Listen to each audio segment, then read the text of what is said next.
南光勝さん、当時14歳。学徒動員で向灘の東洋工業で作業中、原爆の閃光を見ました。その後、宇品の自宅に向かい入試被爆しました。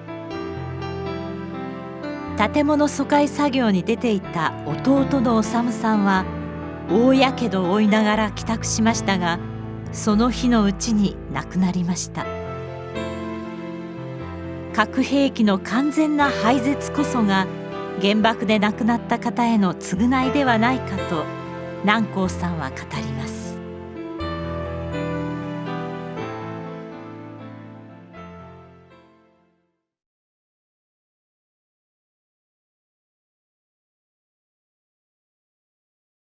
当日昭和20年の8月6日の8時15分にピカッと青い光がしまして、で先ほど申し上げましたように380を車に乗せて地下のテスト打ちのところへ運んでいく仕事をしておったわけですけれど、みんな工場に中が真っ暗になりましたから床へ伏せました。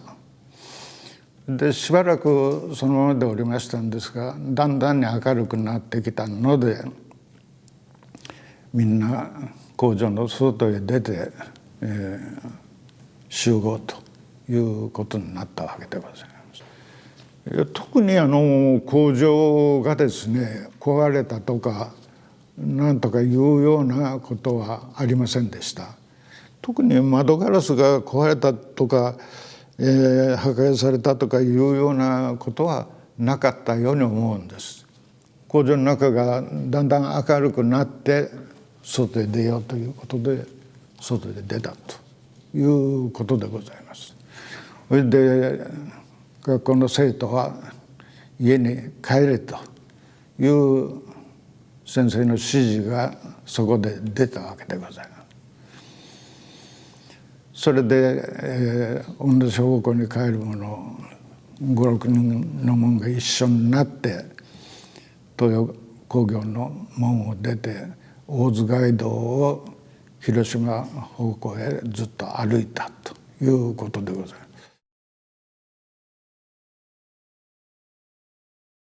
す。広島方面から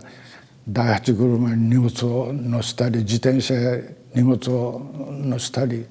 して怪我をした人とか、やけどの人はまだ見なかったように思うんですが、怪我をした人とかいうのがどんどん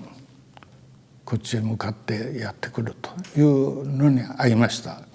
で我々同じ方向へ帰るの5、6人で大津街道を広島方向へ、その時点で左の方向へ檜山が見えますけれども、キノコ雲が黙々と上がっておるというような状況を見たわけです。でまだ何事が起きたかというのは我々全然分かりませんでしたけれども、何か大事が起きたということは感じておりました。で我々もうとにかく早く家へ帰ろうと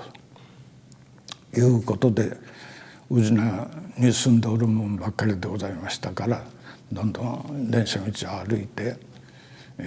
家へ帰ったということでございます。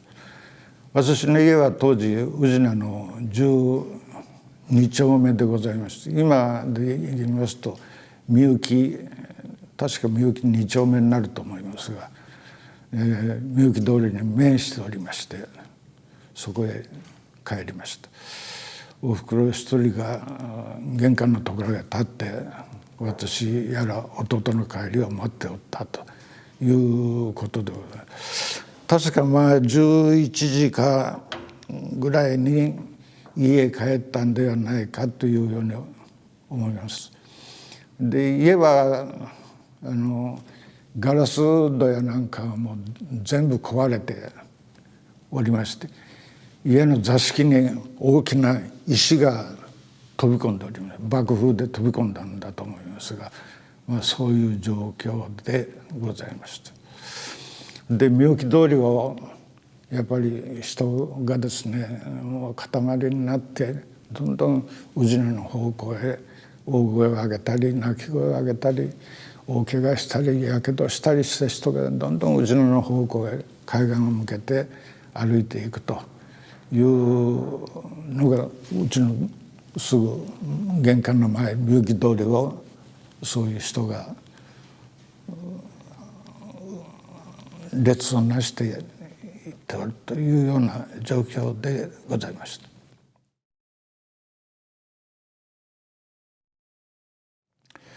で私もそういう列を見て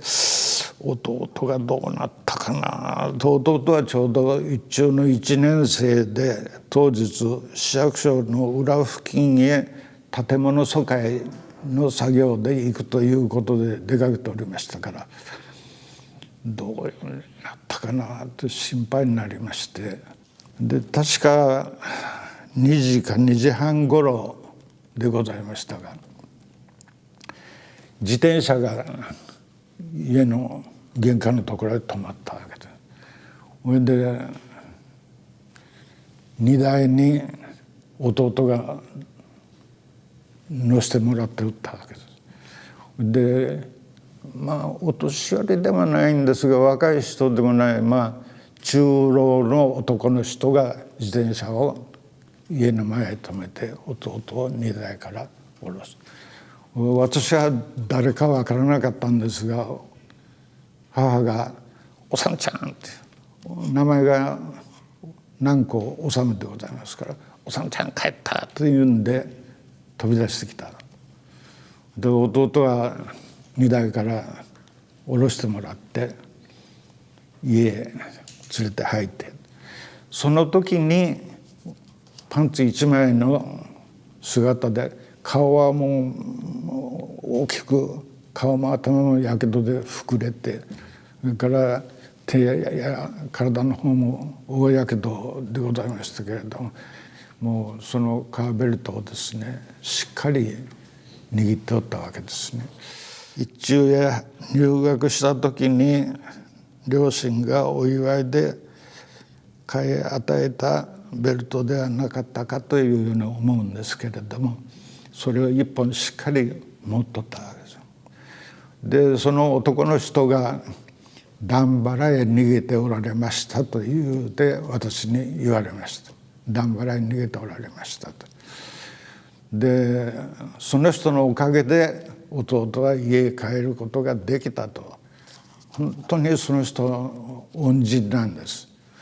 で当時ご存知のようにどこでどうなって亡くなったやらは分からん人探そうにもどこをどういうふうに探していいやら分からん家族が探しようのないような人がたくさんおられた。それの中で弟は段原に逃げておったその人に助けてもらって自転車で宇品の家まで連れて帰ってもらったと。本当にその人恩人なんですけれどもその場面ではとっさのことで私もその人のお名前やらお住まいを聞くことを全然思いませんかったわけです。後になって悪いことをしたなこれだけの恩人の方のお名前もおところも全然知らずにというようにそういう思いがいつまでもあるわけです。現在でもあるんですけれどもそういうことで弟は家へ帰ったわけです。でもう本当施す術は全然ないわけなんですね。でやけどしたものに水を飲ましちゃいかんよというのが町内触れ渡っておったわけです。ですから水を欲しがりましたけれども水を飲ますわけにいかんということでガーゼに水を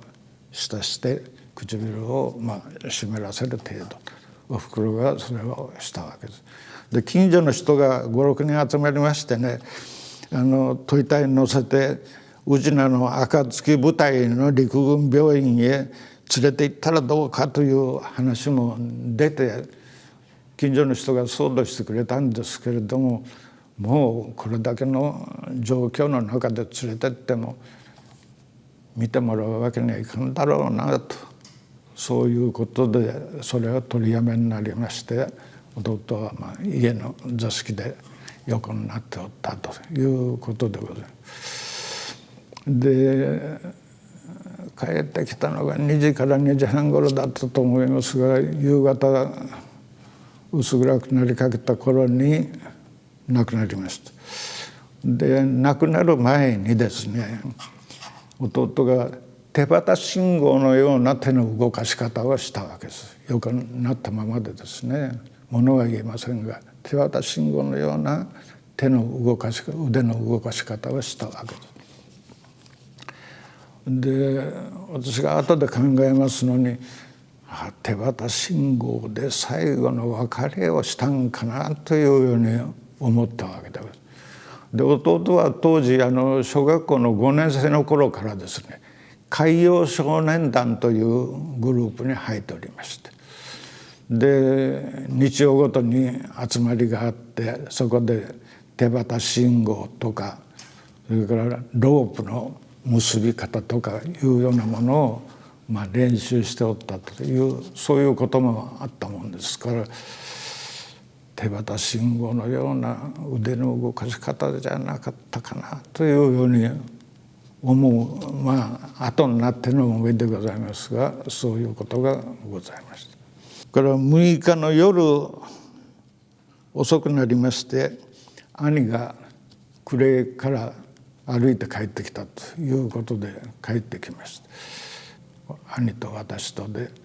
弟をずっと見守っておったということでございます。で弟が亡くなった後、母がその革ベルトが弟の身代わりというように思いまして、その革ベルトをですね、仏壇の引き出しにしまってですね、で弟の身代わりということで、朝晩お経をあげるというようなことを続けておったわけでございます。で確か平成16年だったと思いますが、資料館の方から偉人の提供のお話をいただきまして、資料館の方へ提供させていただいて、皆さんにも見ていただくと、その方がいいんではないかということで提供させていただいたといういきさつがあるわけでございます。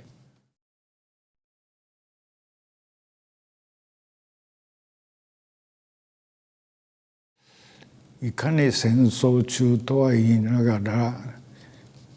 これだけアメリカがひどいことをした、これだけ罪のない多数の市民学生を殺戮するような原子爆弾を落としたというこの罪は、私は永久に許されないなと思うんですね。本当にひどいことをしたと。だからその償いはやっぱりやってもらわにはいかんということは、これは今叫ばれております核兵器の廃絶の完全実現ですね。これをやることによってその償いができるんだというように思います。